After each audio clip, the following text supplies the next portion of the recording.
But before we delve into the insane production of this film, I'd like to ask you how you all originally met. We, I met Brendan originally. I took a class at a college here in New York State, one of the state-sponsored colleges. It was the State University of New York at Purchase, and I took a course. I wound up with Brendan as one of my classmates, and Brendan was probably the only person in the class that was the same kind of movie fan that I was, meaning a real horror fan, but also I just loved movies in general, and I made it my business to know everything I could, and so he was like literally the only person I met who seemed to share that kind of passion. And within a few weeks, I met Thomas Doran, who had been Brendan's friend since childhood, and they too shared a great love of movies for many years. And specifically, being younger people, they were very influenced by the older movies, which is what they grew up watching on TV. And so I had that in common with them, and we were speaking the same language. And by comparison, most of the other film students seemed like they could have been accounting students. They didn't really seem to connect, and we shared this great desire is that we wanted to make movies. We didn't want to just talk about it. We didn't want to just take a class and think about it. We wanted to do it before we had ever arrived in the class. So we connected, and we determined almost immediately we should make a movie. Great. I mean, this film has been practically mythologized in recent years with the production. As amazing as that sounds, that's I guess true at this point. Yeah, I mean, it's taken on like a Vietnam resonance in people's lives, who were involved in it. It's worth noting for the audience that the film we watched tonight is nothing like the original film you had intended. But when and how did the original concept of this film, Twisted Souls, start to take shape? Okay, it took shape with guns pointed to our heads. We had been trying to get a film off the ground for a number of years. We had several sort of false starts, projects that began. Maybe we even started to shoot a bit of footage, and they just sort of, for one reason or another, petered out. We had a class. The class that we met in. There was the teacher was Roy Frumkes, who was the producer writer of Street Trash, which I also have a producing credit on, and I think he recognized that we were the more proactive students, and he wanted to try and do this ambitious project of making a feature film in his class, meaning a feature film that could be shot, finished, and theatrically released, which is kind of a radical thing at the time. And we wound up shooting about wound up with maybe 45 minutes of finished footage. He had, hold on a second. Let me turn off my phone, which is now making noise. Just one moment. No problems. Okay. We were selected Brendan and myself to write and direct stories for an anthology horror film, which was going to be this film that I mentioned. But we were bringing in professionals from various parts of the business. So, for instance, Wes Craven wrote and directed an episode, and his actually got finished, but unfortunately the entire film never did, and. It's people are still asking me about it now, and I guess at some point, somehow, some way, the rest of that footage will get out there, and fans will be able to take a look at that. But that unfortunately, when the college stopped supporting us, I think they felt they were uncertain. At first, they were very supportive, and then they decided, I think, that they're making a horror movie. Does that make us look good? And I think the answer to that was no. You can't keep doing this under our auspices. So that ended.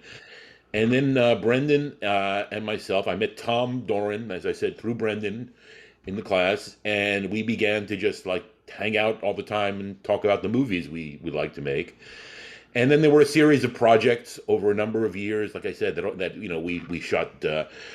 We tried to do promos for. We made every effort we could, and the thing is, when an independent film, you sort of, I think every independent filmmaker winds up with this kind of a situation. You have things you'd like to do, and then circumstances come about, and one project seems like the favorable one that you have the most chance of getting financed and made, and then something happens, and then something else seems more likely. So there was a lot of bouncing around from project. Wow, a dog! The dog's here. Do you want to ask a question? No. In any case, we had initiated several projects that almost happened just before Spookies, and at that time and after that, I became very wary of advance publicity on anything that was not already fully financed or even fully made, because we had a project called Bloody Pulp, which was another anthology horror affair, and we had gotten along with that. We started shooting, and Fangoria did a piece on us, and then the film never happened. And I always found that excruciatingly humiliating, because you don't want to brag and then be proved to be a liar. So that did not happen. We then started on another project called Hellspawn, Yeah. which similar to Spookies was an old, weird house thriller with a monster. It centered around just one monster, though, like an 8 foot tall demon that was killing people in a house. And around that time, we were put in touch with a gentleman named Michael Lee. Now, Michael had already been in touch with two of the people that eventually worked with us on makeup, which would be Jennifer Aspinall and Arnold Gargiulo. And it was through them that we were put in touch with Michael. And we had originally, Michael had already shot about 45 minutes or so of a film called The Anger that he put a hold on, and then came to the US, and he was either looking to finance a new film or to finish his film in The Anger in England that hadn't really gone anywhere. So we discussed that with him. Then my partner, Thomas Doran, actually was flown over to England. And believe me, considering how ultimately cheap Michael Lee was, that was an amazing circumstance. So but that was the only way to see the film, because it was on 35 millimeter. It wasn't the day of just being able to do a quick video transfer and send it to somebody around on the other side of the world. So he went over to look at it, and then like the next thing we know, it's like, this is terrible. I don't know what we could possibly do with it. It's like 45 minutes of people in a house, running hysterically from room to room, and nothing is really happening. And so I think, I think he wisely thought we should not continue it, and we somehow convinced Michael to go ahead with another project. Now, we wanted him to find an interest in Hellspawn, and that seemed to be the thing to make sense to make, because we had about 10 or 15 minutes of shot footage. It was 16 millimeter, but it was shot. And he ultimately, Michael was just an all dollars and no sense guy. Yeah. Because he didn't understand movies. He didn't particularly like movies. He loved the profits they provided him with, because he was sort of the pioneer and ultimately the king of the video nasties at that time. And I guess, as you folks over in the UK are aware, it's people in the US, aside from really hardcore fans, have no awareness that even took place. But he was constantly being threatened with legal attacks and threatened with jail, for showing too much blood, basically. Yeah. So he came to us, and he was very, very strictly adhering to he wanted to do a movie just like The Evil Dead. So that was it. He wanted us to rip off The Evil Dead. He was very, very upfront about that. And he then, essentially we had many meetings with him. He came to the US, and he was staying here, and we'd have one meeting after another, and trying to talk out what the movie would be. And essentially he just, it was like, I want a bunch of teenagers, and they come to a house, and they're driving around in cars, and they see this abandoned house, and they in a cemetery, which I think he ripped off from the Lucio Fulci movie House by the Cemetery. See, that was his thinking. That he'd go to the film markets every year, where he would buy the films that he sold, and he would see what was hot, and he would see what was getting a lot of attention. And to him, like so many in the business, that's his immediate instinct, is to, I should be able to just steal that idea and make money. Yeah. So we were a bit frustrated simply because we found we had, well, first of all, we wanted to continue Hellspawn, which seemed to make more sense. It was a better script, and Twisted Souls was written as essentially his laundry list of everything he wanted to be in this ripoff movie that he outlined for us, and we went through many discussions, and we had to discourage him about many ideas that were just totally like wrong, I mean, if you've seen the on our Blu-ray, there's the documentary Twisted Tale: The Unmaking of Spookies, and that does a pretty good job of filling out all the background and giving you an idea of what we went through. But it was one of these situations where it's like, all right, you have an opportunity to make your first film. Somebody's going to put up money to let you make a film, and you have to bend to their will. And so I think ultimately we wrote a script and started to make a film that we were not 100% happy with, because I think we would have done something a bit more sophisticated and not as blatantly a copy of something Yeah. else that had recently been a hit. And we somehow managed to get through the initial period and convince him to do the script, and he okayed the script, and he pretty much we really went at it pretty hard after that. We wrote the script, and this is something I've told people in recent years, but I hate to even admit it because it's not the kind of writer that I am. But we wrote a screenplay. We never did even a second draft because seriously, there was no time. It Yeah. was just like all right, you've got it, and just to get an acceptable draft where every scene pleased Michael for whatever reasons pleased him was very difficult. So just getting that far was a major triumph. And then once things were approved, we were in a headlong race to start pre-production and get everything together and start shooting. He had a whole schedule for when he wanted this film ready, and it was. It was like a really there was no chance to warm up, so to Yeah. speak.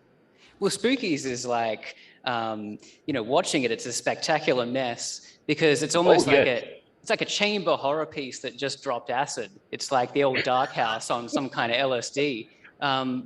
What was your original intention for the film? Our Like, original what? intention was just to do Yeah, this movie about well, ostensibly a haunted house, but it wasn't really so much haunted as it was occupied by various monsters, with a sorcerer who was the former resident of the house, with a Ouija board that was sort of designed to release these various monsters and then to trap the souls of the victims yeah, of these monsters.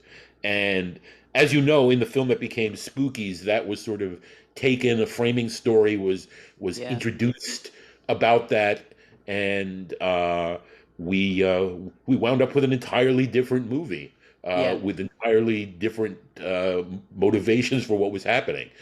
But the thing is, it was still ostensibly, it was sort of still like a worse ripoff of our ripoff movie.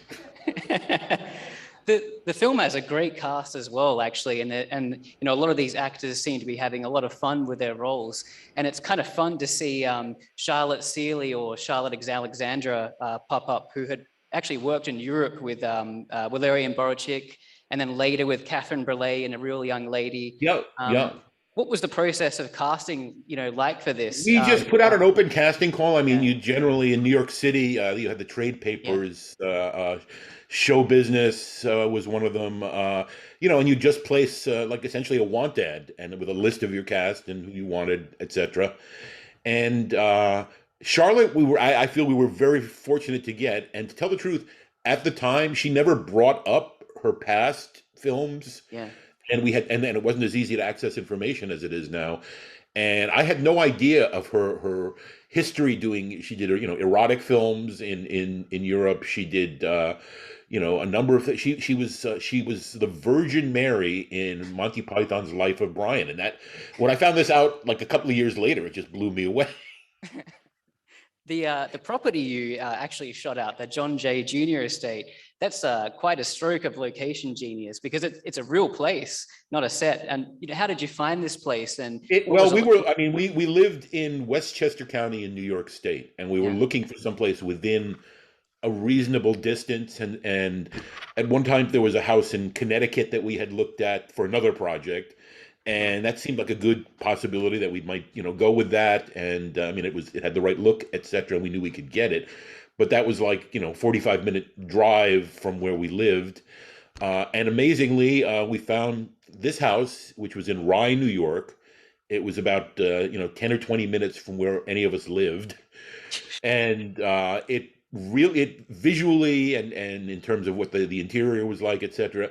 It really worked, and we were incredibly lucky to have found it. We went through hell to get permission to use it.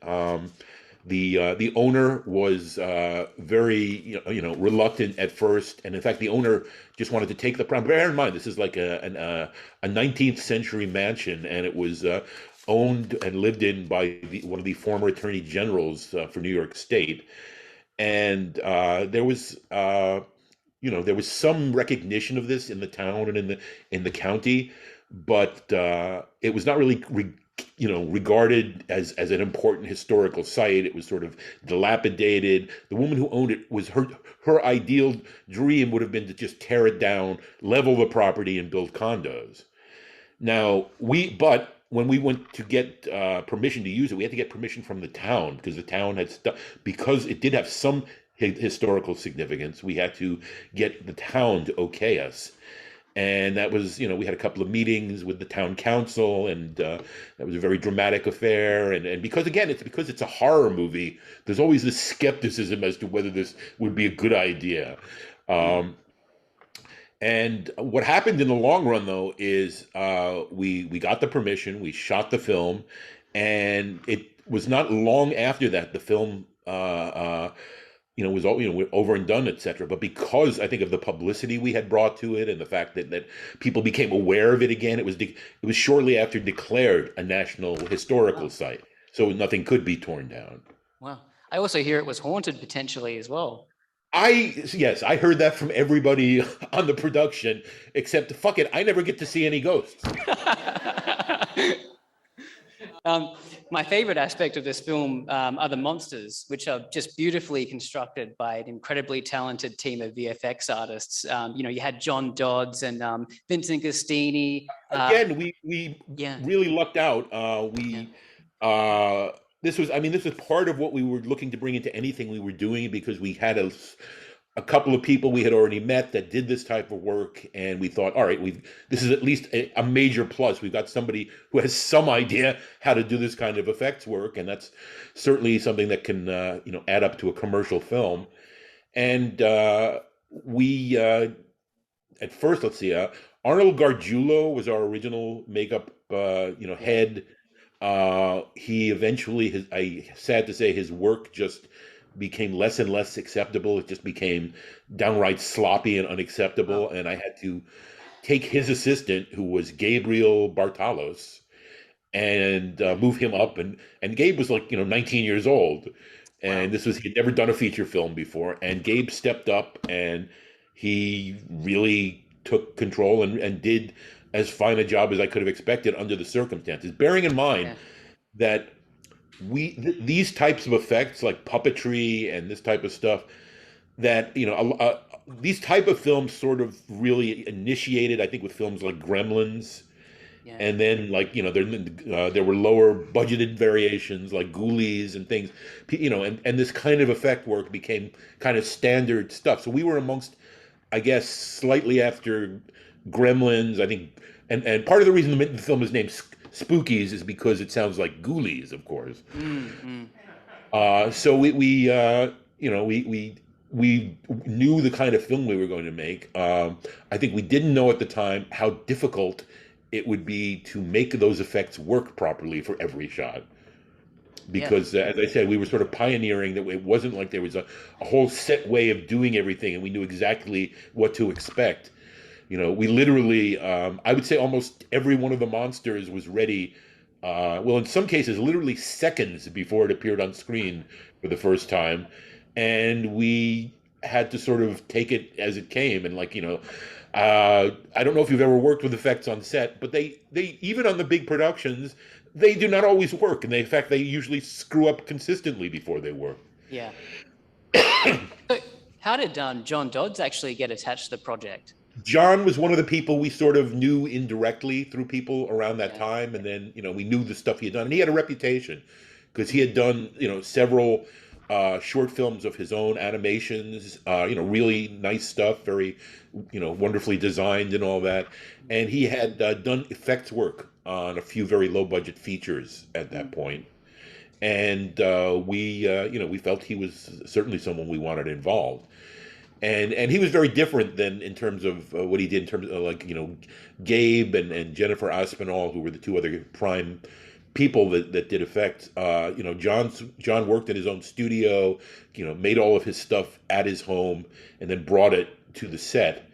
And he was doing slightly more complex stuff. I mean, he built which unfortunately you do not see in the film. He built an entire large-sized spider that was supposed to Yeah. be the final stage of the Spider Lady transformation, and some person in all their wisdom decided to remove that from the film.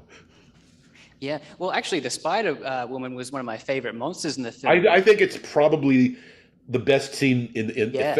monster-wise in the movie. And unfortunately, that scene, like the whole movie, but like all of the effect scenes included, Mm. was shortened by the new director slash Yeah. editor. Yeah. And so like things like, I mean, like the spider scene in the movie is like literally like just the actual like monster parts of it is less than Yeah. a minute. It was Yeah. originally about 2 or 3 minutes long. Yeah. With the You Sue know, Peak, where did you actually find her? And do you remember where she ended she up? responded to our casting call. We just simply said we need an exotic looking woman. Yeah. She responded. She was, I thought very effective. I would have to say, I don't know how good an actress she was. I mean, it was simply that she had to play this sort of ethereal, Mm. mysterious character. But she had definitely the look that we wanted. And so we were pretty pleased with that casting. Yeah, I mean, when I watched the documentary actually on the Vinegar Syndrome Blu-ray, it was pretty revealing to just see how much hard work goes into, a low-budget production. Can you describe the general feeling and vibe on set in the early days before the Michael Lee's tampering? It was a gulag. Yeah, right. I mean, meaning it was like we were on a tight schedule. Our biggest problem, and I'll take responsibility for this, is that we were too ambitious. We wanted to make something as good as we could possibly make under constraining circumstances. Mm. And one of the things we had in mind stylistically is that we had a camera crane, and we had track, and we had a lot of moving camera work throughout the house, Mm. right? That has all been cut to shit basically in the Mm. existing version of the film. I mean, scenes like the early scenes where they're at the house, they're in sort of the main room there, and they're all talking.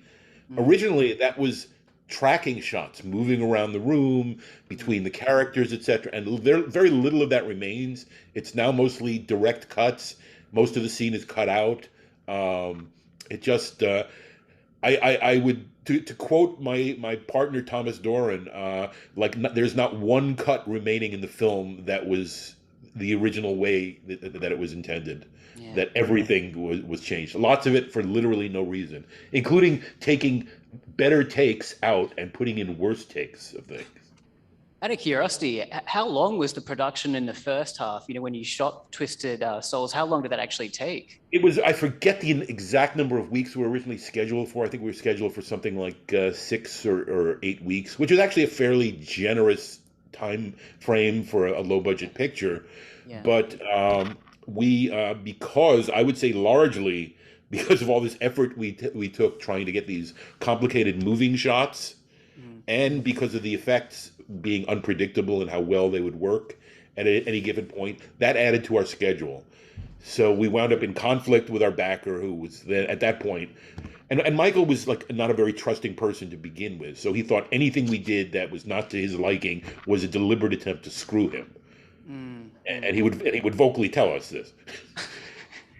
The production is the production is quite rich with funny anecdotes, particularly attributed to cinematographer Ken Kelch, who used to hold blanket parties for the cast. Can you tell us what the blanket parties were? A blanket party is something from the military, where it's basically a hazing ritual, where someone is sort of harassed short of killing them, and they are supposed to take it all in fun. So, and this was usually in the military. It's usually done if like somebody's like leaving the platoon or something, and it's called a blanket party because they will grab the guy, and they will get a blanket, literally like one of these film, these sound blankets that are used to muffle echoes in sound recording, and people will circle around and get a piece of the blanket, and they'd throw whoever it was up in the air several times on the blanket, and then there would be, I don't know, they would be drenched in beer and thrown around and harassed and forced to get drunk, and it was, as I said, it was a hazing ritual. Did you get a blanket party? I did very late in the production because usually we did it to people who, because we had a few crew members who had to live and we had to, pardon me, leave, and we replaced them. So they were granted their blanket party before taking off. Great. The editing process seemed to be where this production kind of went full Heart of Darkness. And this is where Eugenie Joseph was brought in as first build director. Can you tell us why Eugenie was brought onto the film and exactly how she impacted the rest of the production? The film fell apart because we were in the editing room. We had gotten up to just a rough, what is called a rough assembly, meaning it's not even a rough cut. It's like every scene more or less with all the shots you want to use, but lots of space between the shots. So actions and dialogue are repeated, from cut to cut, and it was just very loose. It was like, all right, here's the usable footage, and that was about almost 2 hours, or maybe it was over 2 hours, if I remember correctly. And it was not designed to be seen by anyone except us. Yeah. And then at that point, one day we find out there's going to be a screening of the rough cut, and there was, and it turned out to be for someone I actually knew, who was a gentleman named Tom Gray, who was the head of international production at Golden Harvest Pictures, which was a Hong Kong company that did it was releasing Jackie Chan's movies and other stuff back in the 80s and 90s, and he was a smart guy, and I had actually known him from years from when I worked in distribution at United Artists, and he was not interested at all in the film for his market, and his reason was because it just didn't have enough action. Now, at that point I hadn't seen a lot of what was going on in the Hong Kong film scene at that time, but their movies at that time and all through the 90s were like literally nonstop action for the entire length of the film, and so in terms of that, Spookies did not level up at all. So that was a negative experience. In fact, and I think this is in the documentary film. We screened it for Tom, and he had a not great reaction. They weren't interested in the film, and Michael, reprimanded and scolded us like we were naughty schoolboys, and said, "Oh well, all the money's been wasted, hasn't it?" And we didn't think so because we hadn't done anything. This was not a finished film. It was not where we thought it needed to be. But he did not understand this. So from that point onward, we were really under considerably more pressure, and he was in the editing room with us almost every day. And it really started to create more and more tension because he'd make fusses about things he didn't really understand. He'd look at a shot and say, "Well, why can't this shot be shorter?" And we'd say, "Well, because there's a person walking across the room, and if you cut it any sooner, they will disappear." and and he didn't quite grasp these things. In fact, he actually eventually, my partner Tom, who was cutting one of his scenes, became ill. He got the flu. He had to be out for a couple of weeks, and Michael was in a panic because he's paying for editing facilities, etc. And he started demanding the editor begin recutting the movie to his liking. And Tom had just finished a scene, and Michael came in and tore it apart and destroyed it, and then blamed Tom. So we were just, we were in bad straits until eventually it became like really kind of caustic, and mm, Tom just couldn't take any more of his insults and attitude, mm, and he walked out of the editing room and told me what happened, and I was in the other room outside, and like within 15 minutes we were off the movie, because as partners we had to be supportive of each other, etc. It's unfortunate, and I think this kind of thing happens in the business all the time. But this was a more extreme case because this mm, person, I mean, Michael was worried about us not being professional enough, and yet he was as unprofessional as anybody I've ever encountered or worked with. yeah. And Eugenie Joseph, because she was like a porn star or a porn filmmaker or something Eugenie like that. Joseph was a fairly well-known porn star under Yeah, numerous names at that time, yeah, and she was in the same editing house, cutting, I think, something of a semi-pornographic nature that she had yeah, directed, apparently. And I yeah. guess she got to talking to Michael, and he said like, "Oh well, I need someone to look at this and figure out how." Now at this point, he didn't know what to do as far as the cut of the film, because we had somebody on our team that was going to do optical effects that were a big part of the climax, Mm, ghosts and all kinds of things that were strictly post production. And because that could no longer happen, and for him to get somebody else to do it would have increased his budget by quite a bit. mm, So somehow Jeannie Joseph convinced him to let her reshoot. So she wanted to shoot some new scenes. Eventually, mm, she convinced him that more than 50% of the existing footage was useless and should be thrown away, and she should shoot new scenes with a whole new story element introduced. This came down to, I mean, looking at it very objectively, this was simply her way of being able to claim as much screen time for her scenes and claim a directing credit. yeah. This just seems like there were so many cooks in the kitchen with this one. And it was funny because when it went into editing, I was surprised to know that Jimmy McDonough, who we did a previous Q&A with, he actually did some assistant sound editing for this film.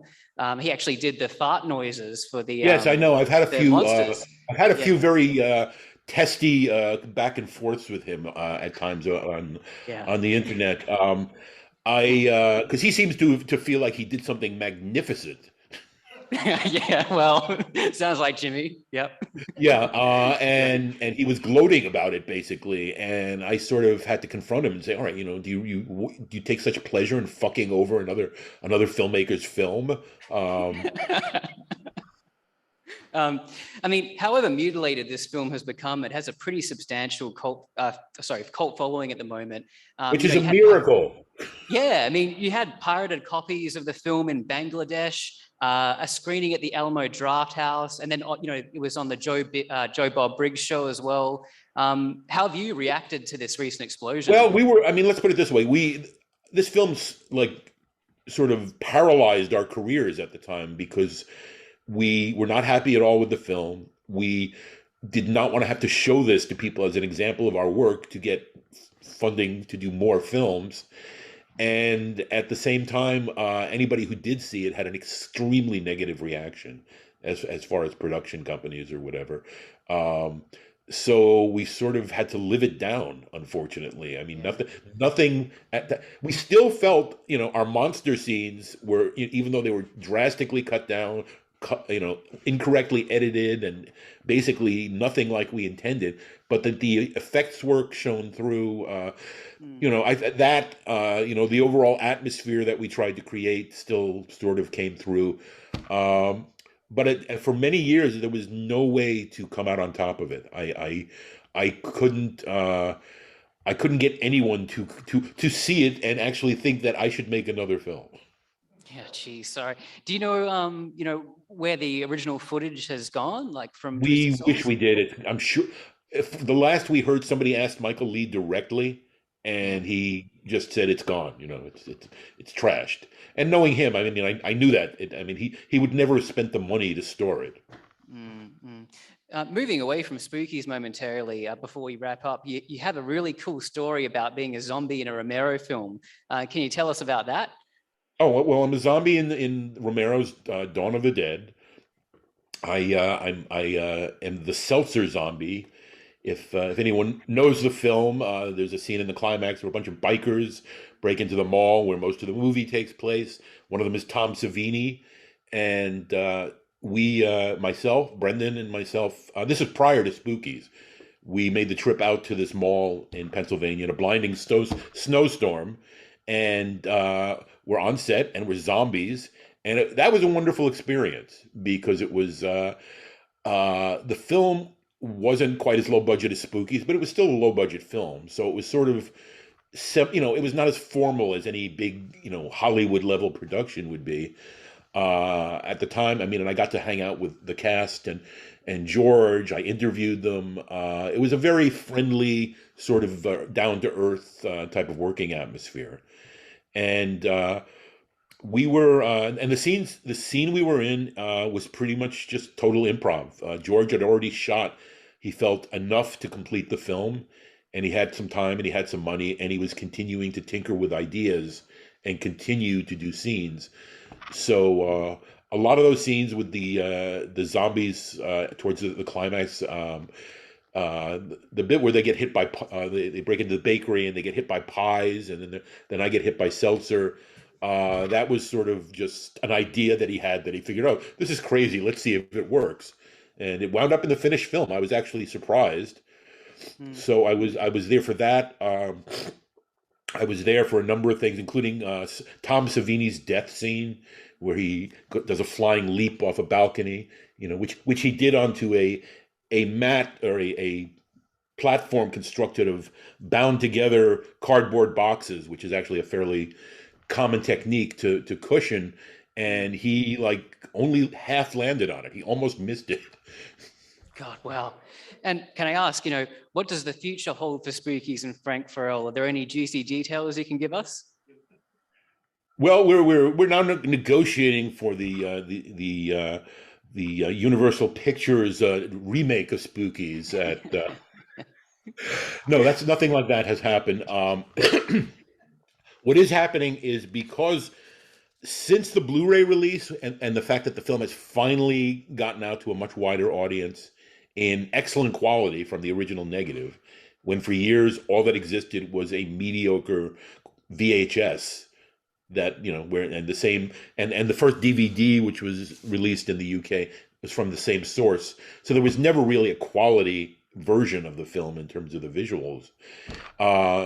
So this Vinegar Syndrome brought this out. They restored it. They made it look better than it did, I think, theatrically. So whatever you just watched, it looks better than it did in 35 millimeter originally.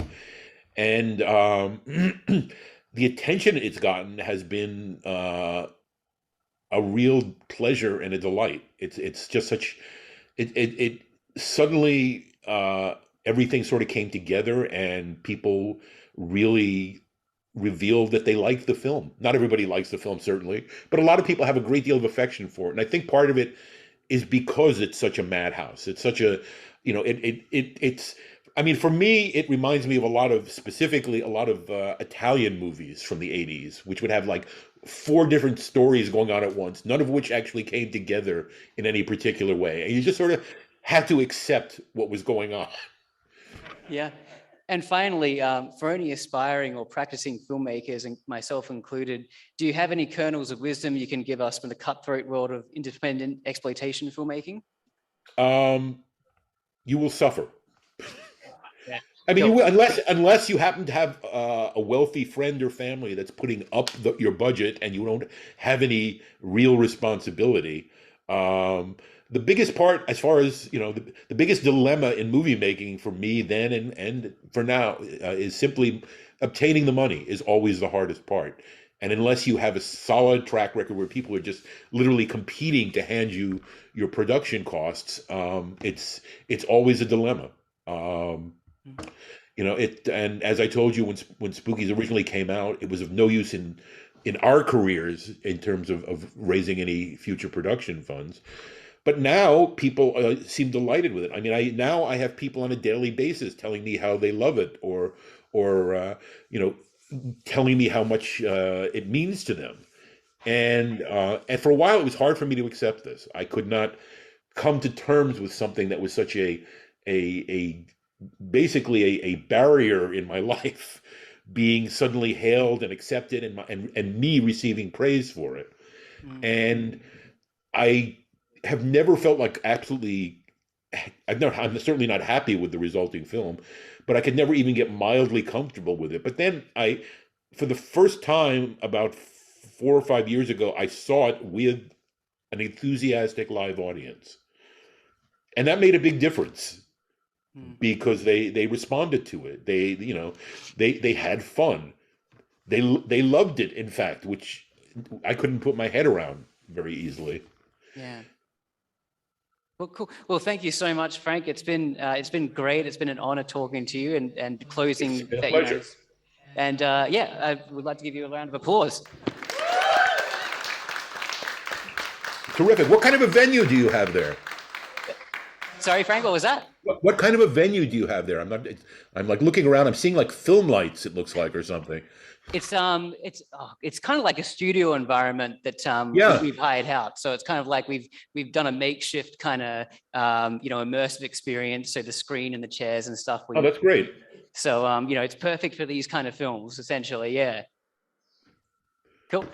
Well, yeah. Thank you so much, Frank. Well, my pleasure. My pleasure. Yeah. Have me back in a year. Yeah, exactly. Well, we'll be back in a year, and we'll send you the video as well. Cheers. Talk soon, Frank. Thank you. All right. Everybody have a good time. Thank you. Nice talking to you. Bye-bye.